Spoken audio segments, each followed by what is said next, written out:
Hey, friends, when I was growing up, I had an uncle that was very successful in business, very wealthy. He'd made a great name for himself. And I always admire him because he was a good dad, he was a good husband, obviously a good businessman. And also, he was a great man of faith and very generous in his work. And I really, as I said, always. There was another thing about him that I really became to admire when I found out more about his life story.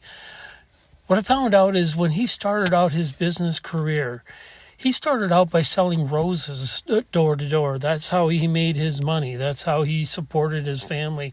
Eventually, selling roses door to door came to become a flower shop. And that flower shop grew into one of the largest landscaping operations in his entire area. In fact, his entire state, if I remember right.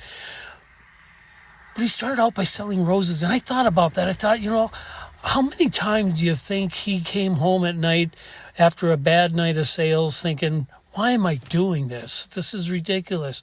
I could be doing so much more. How many times did he want to give up? How many times did he rely on the support of his faith, of his wife, his family to keep going because things just weren't going well? Maybe that's what we need sometimes because, you see, God was preparing him for something big, but he didn't know that. Hey, I sold 5 dozen roses today. That was a good thing. Back in his day, it was years and years ago, 5 dozen roses would be quite a bit of money. Still is, actually. Anyway, God was preparing him with each rose that he sold for what he would do later, to the point where, if I remember right, my memory can be kind of foggy on this, but I think he owned like 5 or 6 farms that he grew trees on for his nursery and landscape business. But it didn't happen overnight.